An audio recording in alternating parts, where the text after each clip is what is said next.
Hello, YouTube. Who does that remind you of? We'll get on to him in a minute. Anyway, welcome back, everyone, to another...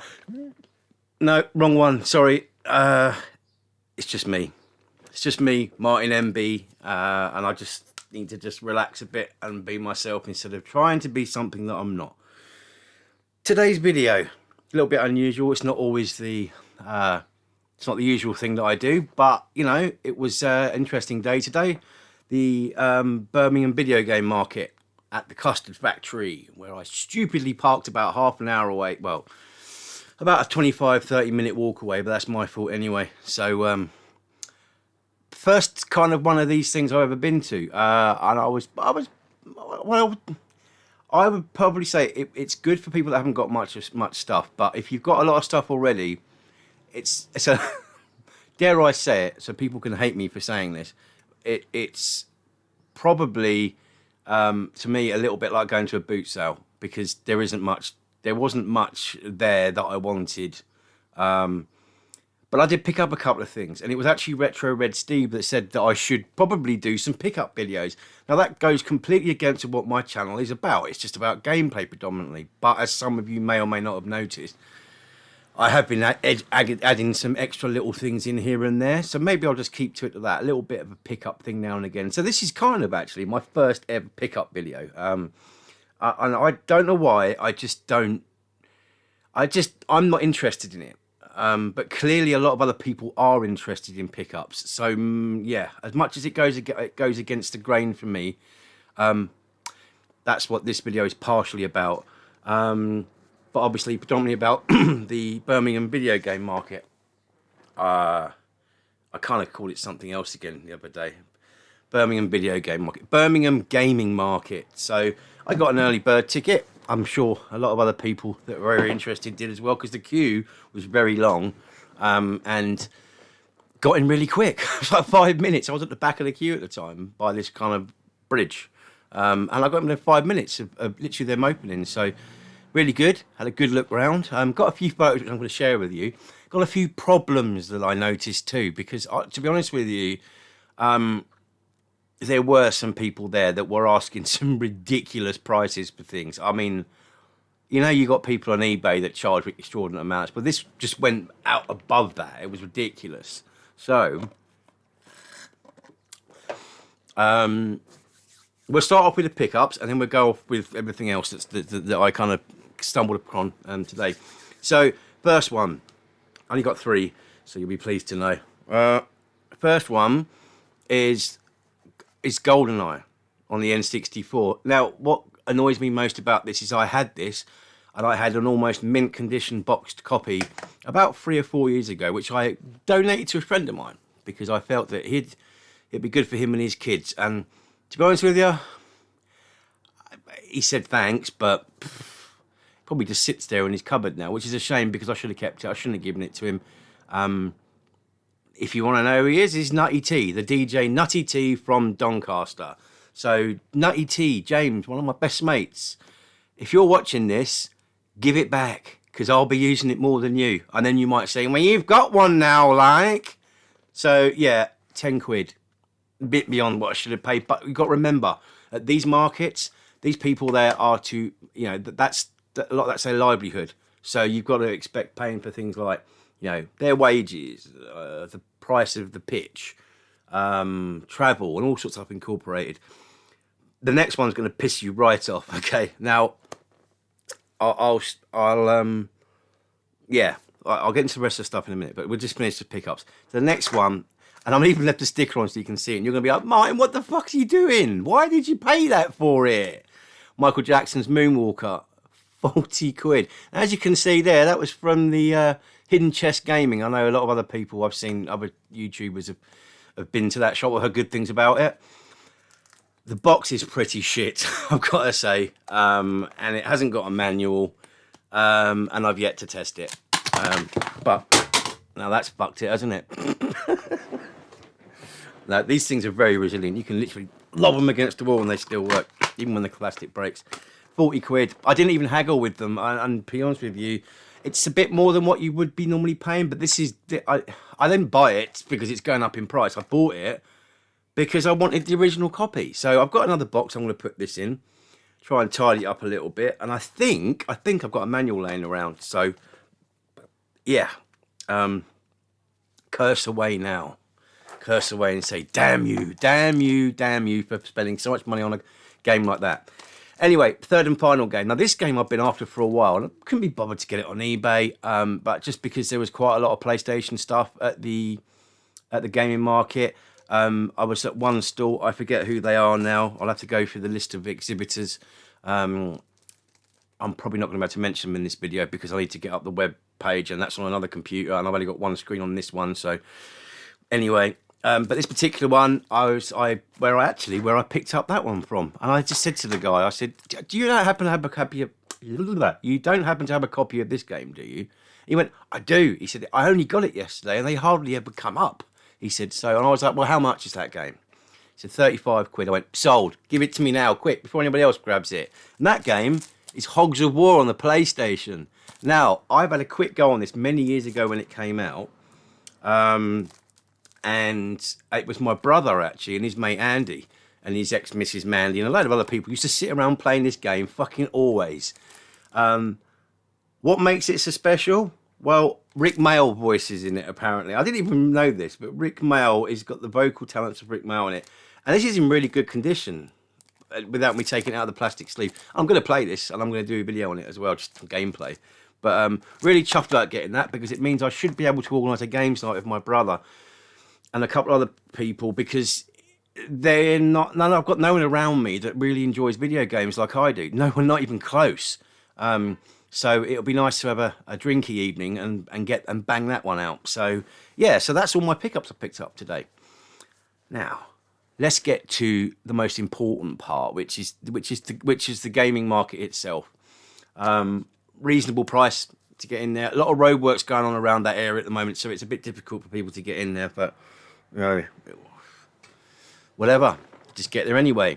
Let's have a look at some photos, shall we? Because there's some specific points that I want to get on with. Now, before I get into that, big shout out to the Retrobear, because I was stalking him around the fucking show. I'm thinking, is that him?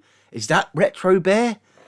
So I had to bring up one of his videos, and I thought, I'm still not sure. Oh, fuck it, I'm just going to go and ask him. So I went up to him. I said, "Excuse me, where's the effect of?"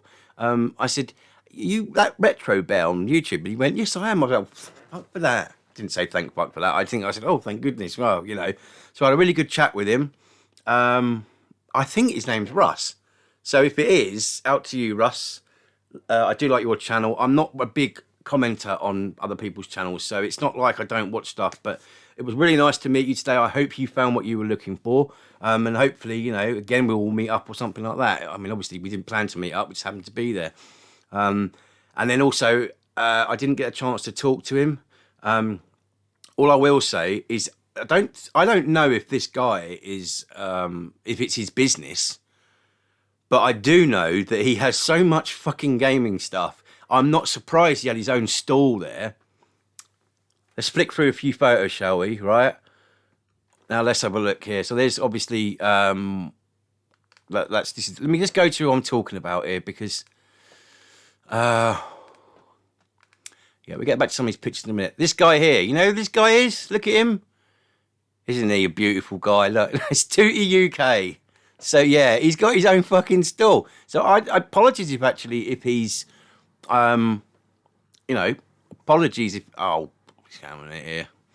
Yeah, apologies if he's, if that's what his business is. But he had quite a lot of stuff there, quite interesting, and I thought he had like 10,000, 20,000 followers. I didn't realise it was about 3,500, something like that, which is still a hell of a lot.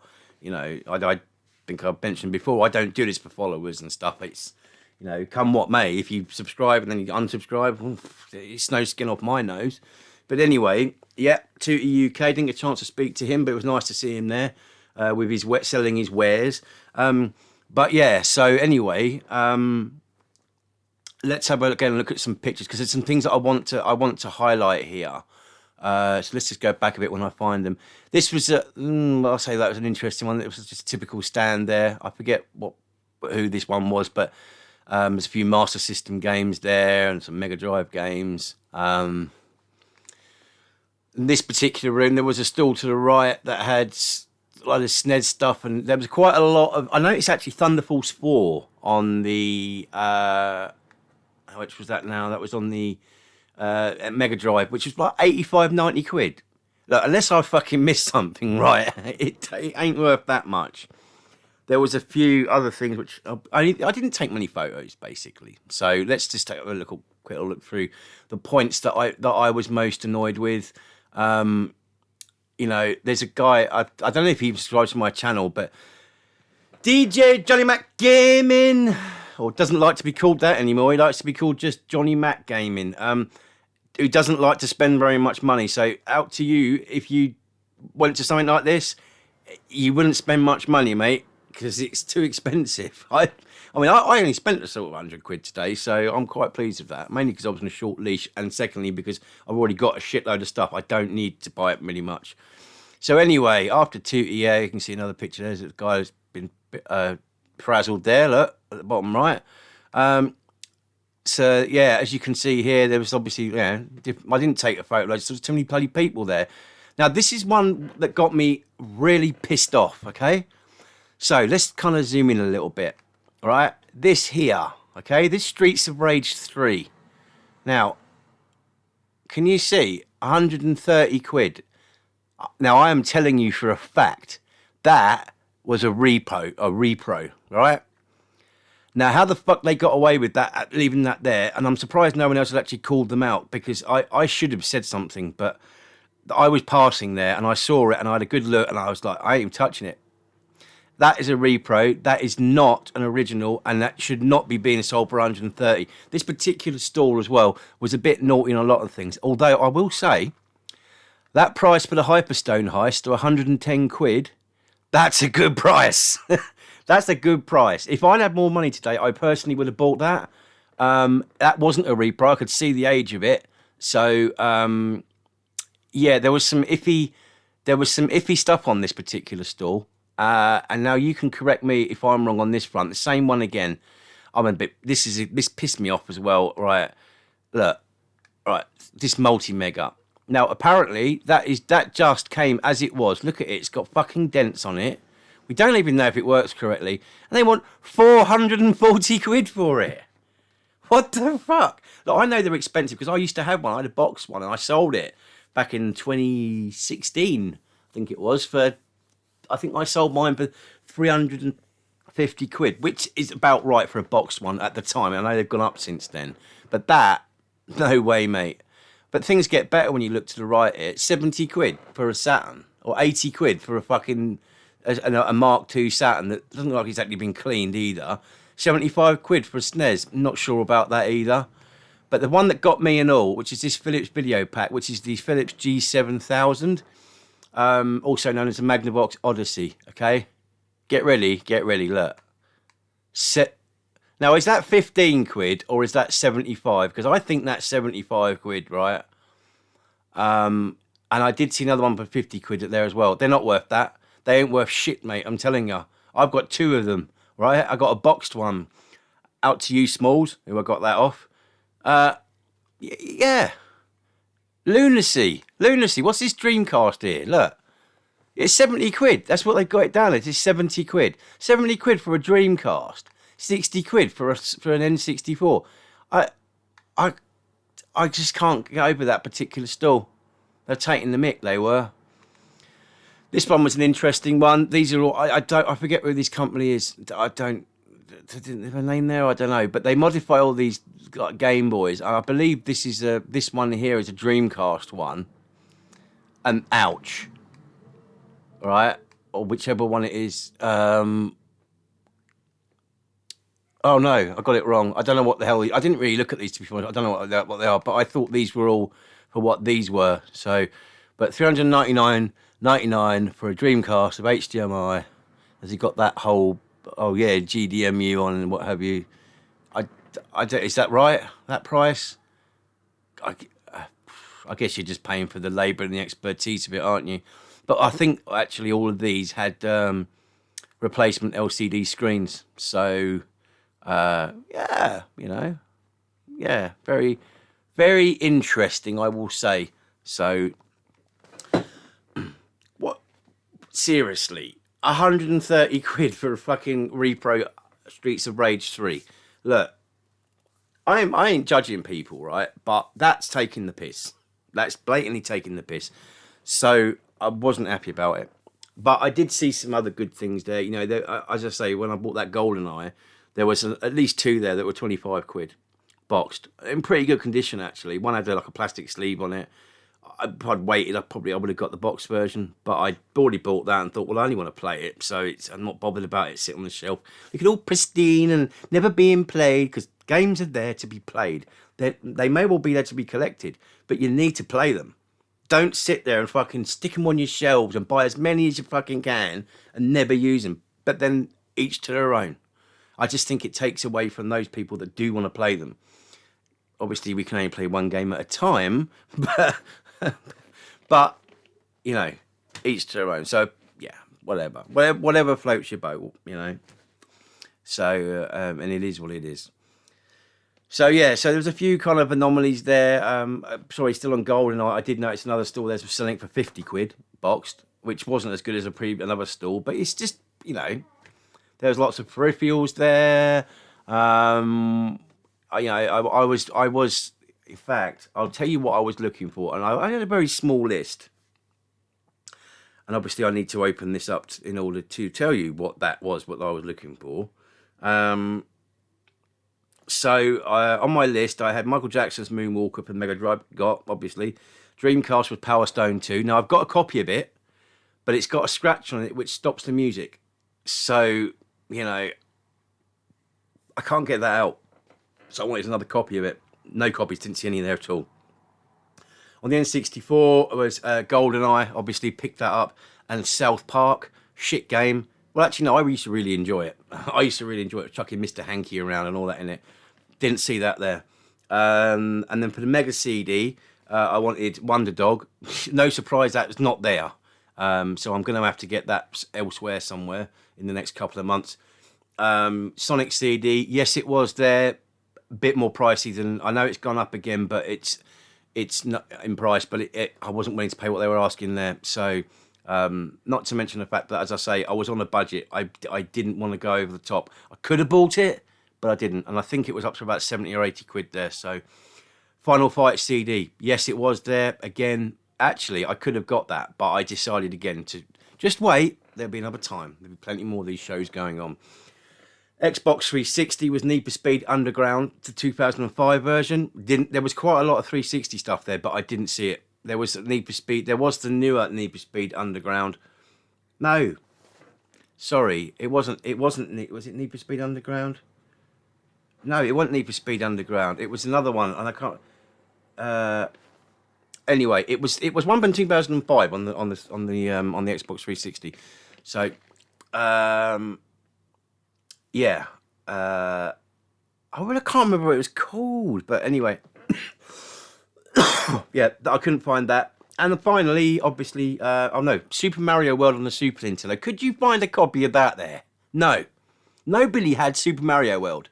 That game sold every single console pretty much for the Super Nintendo, and there was not one copy. I couldn't even find a loose copy anywhere. So, really bizarre, that one. I can't work that out, because there was 101 Sonic the Hedgehogs there, I can tell you that, for the Mega Drive. And then finally, obviously, Hogs of War, which I did manage to pick up, which I was very fortunate for that. So, you know, all in all, it was worth the trip. But my advice, you know, would also be, if you're going to go to one of these things, just keep an eye out what you're buying. I'm sure you'll know exactly what you're buying. You know, you can tell what's old or what's used. That Streets of Rage 3 was a repro. And I might have to email them people about that, because, you know, and I don't care what they say, even if the people go, no, this is a genuine, there is no way that was a fucking genuine and it was mint. I could even see, right, on the covers itself, from where I was standing, I could see that it was slightly misprinted as well. So it was, and they shouldn't have been selling it. And those guys that run that store need to be ashamed of themselves. Now, because it looks to me like they bought that from a fucking AliExpress and stuck it on there. So, but anyway, that's enough from me. I hope you enjoyed the photos, what little I've done. It was nice, obviously, to meet you, Russ. As I said, it was nice to see that Tootie UK, even though I thought he had 20,000 followers. I don't know where I got that from. Must have been someone else.